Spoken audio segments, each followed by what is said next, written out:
Okay, we're out here on number 2.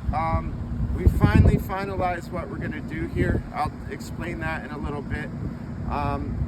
We're working on the fairway bunker over here, but for those of, just give a recap on, well, this year and the progress that we've made on the course. We had another great year, real good year.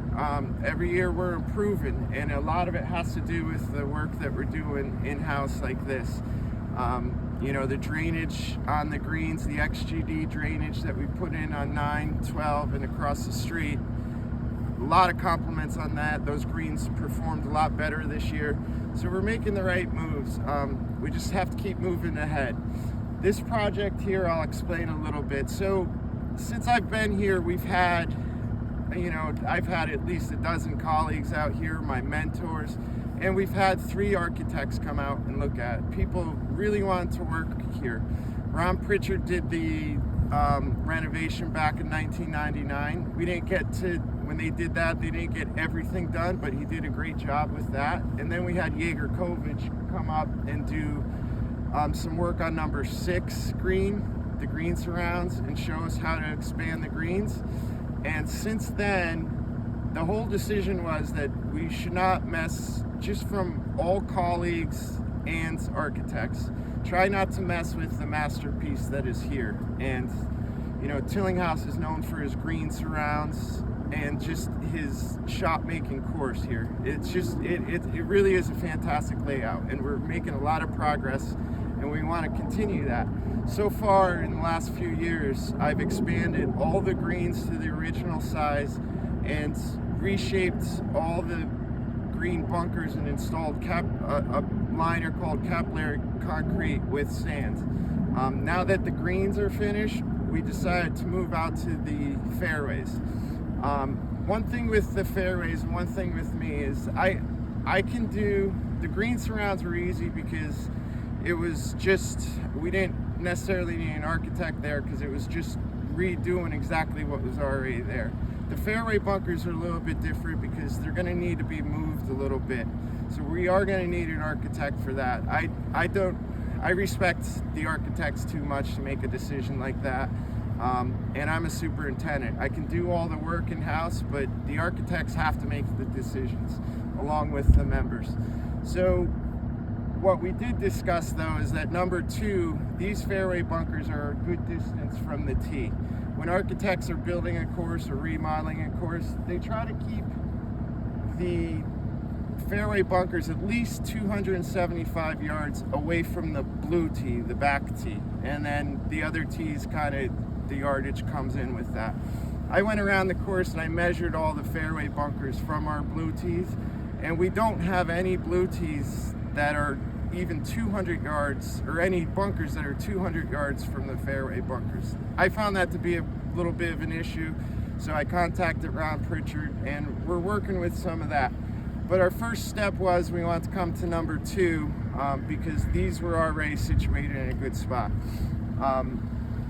So I brought this up to Ron. I talked to Ron several times last week, and he proposed that, I also found drawings from Jaeger Kovic where he had a drawing of how to do the fairway, which we've already done. So I worked off his drawings with expanding the fairway off here on the left, because that was the original. And then Ron, when I spoke to Ron, I was having an issue visualizing these trees. So if I was gonna do this bunker here, we had to decide about that bunker on the other side, because this bunker doesn't really come into play now because of these trees.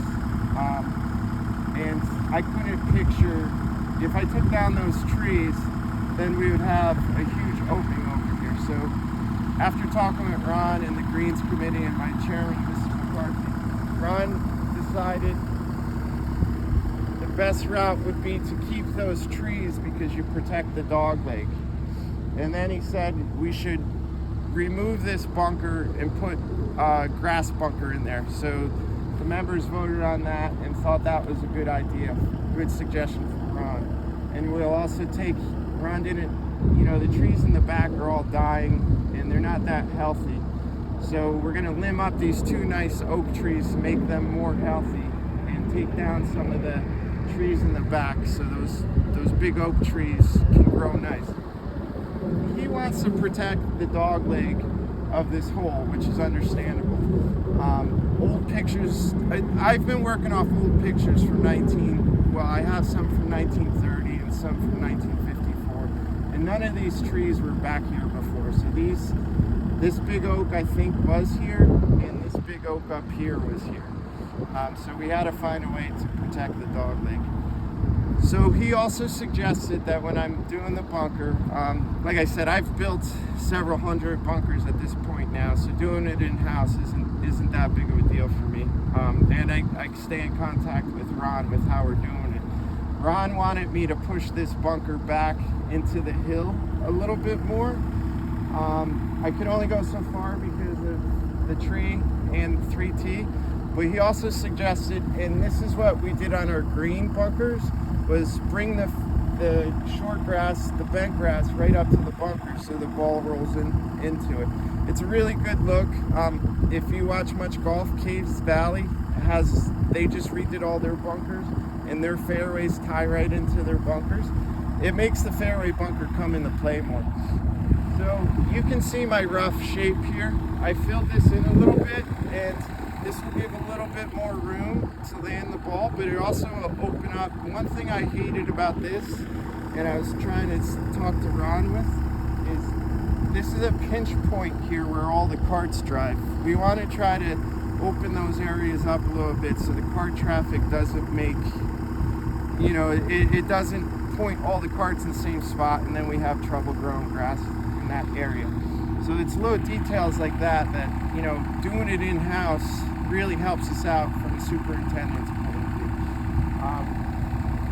So far I got this all tied in, and I reshaped the bunker to fit the fairway more. This bunker before it just didn't fit in there, and I even looked at Jaeger Kovich's drawings from when he was out here, and he shaped it more like I have it now. It's more of a simple look, and the bunker fits into the hill better. I still have some shaping on the edges to do and the floor, but we're moving along pretty good. And then I'm going to get over here and remove the sand there. I'm stockpiling some soil over there to fill it in, and I'll have a nice little grass bunker there. Again, I don't make any of these decisions without Ron knowing, because I respect architecture too much, so I won't move a bunker. So that being said, I'm saying that because we have some other fairway bunkers that we're going to try and do, but there has to be more thought into those, and that's where an architect really comes in handy. And we'll talk about it and see if we can make more progress. But this is going to come out great. I should be able to. I got most of it done. I should be able to wrap it up fairly quick. And then we could sod this along with 17. We still have some more sod on 17, but we are a small crew, so we can only order so much sod at a time. The other thing is we're out here cleaning leaves. The course is a lot cleaner than it was this past weekend, but it is November. The leaves are going to constantly fall, and we'll keep trying to get them cleaned up. Hopefully that helps with what we're doing out here, and you guys all like the finished project. Once I get to laying the sod, I'll explain it a little bit more. Thanks.